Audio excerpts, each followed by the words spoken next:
"Amina," said Bello, the eldest, his voice like stone. "You know our custom. A woman cannot inherit her husband's property. The land, the goats, the house, all of it belongs to the family." Welcome to my channel.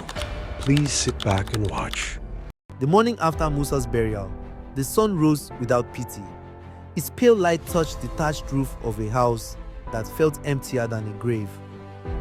Amina sat on the cool mud floor, her back pressed to the wall, cradling Zainab, 6, and Sadiq, just 3. Her eyes were raw from weeping, but her mind would not rest. What will we eat?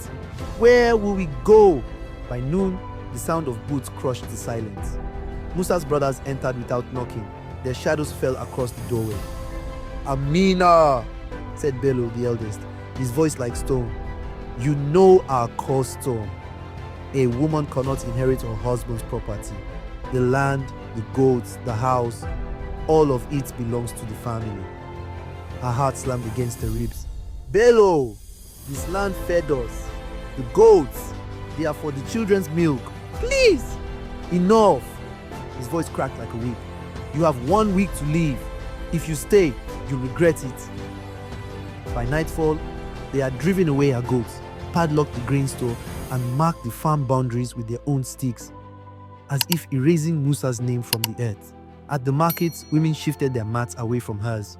On the road, children were called back if they played too close to Zainab and Sadiq.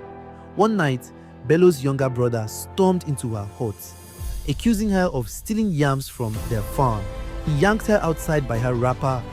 Under the cold stare of the moon, he struck her across the back with the flat of a machete.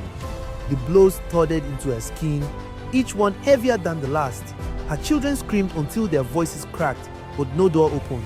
No man came to stop it. Hunger arrived next. Her in-laws warned the villagers. Anyone who gave Amina work would face trouble. She began breaking sticks for firewood to sell. Her palms splintered and bleeding. The few coins she earned bought handfuls of gari, barely enough for the children. Zainab's eyes grew hollow. Sadiq's cough deepened. At night, she wrapped them both in her wrapper, rocking them until they slept, even when her own stomach twisted in pain. The breaking point came in the market. Bello shoved her to the ground in front of a crowd, his spit hitting the dust beside her cheek.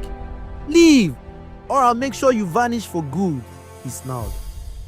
That night, she sat outside her hut, staring at the moon. The bruises on her skin ached, but the wounds inside were worse. The stars blurred as her eyes filled.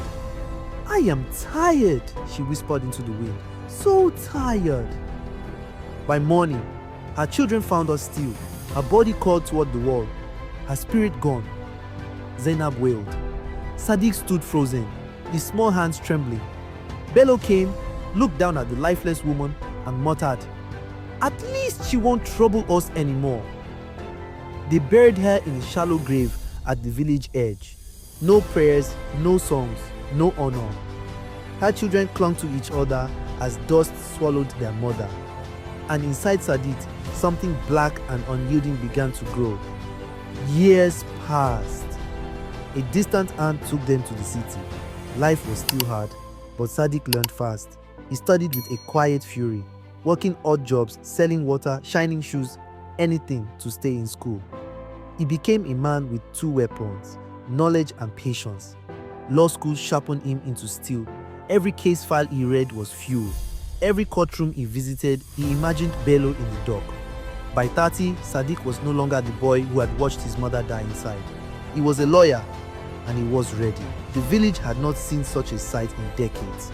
2 black SUVs rumbling down the dusty road, followed by police trucks. Children ran alongside. Women peered from doorways. Bello stepped out of his hut, squinting at the commotion.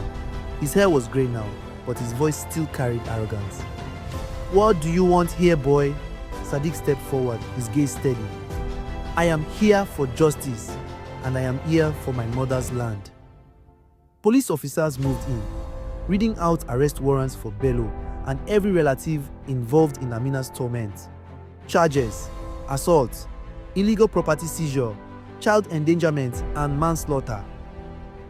In court, Sadiq's voice carried years of buried grief. "They beat her. They starved her.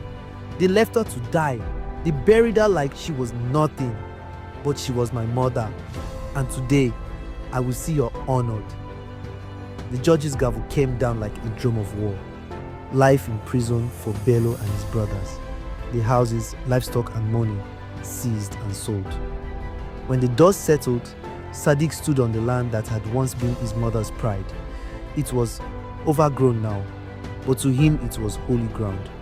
He rebuilt the house, not with mud and straw, but with strong walls and a bright blue iron roof. He replanted yams, maize, and cassava.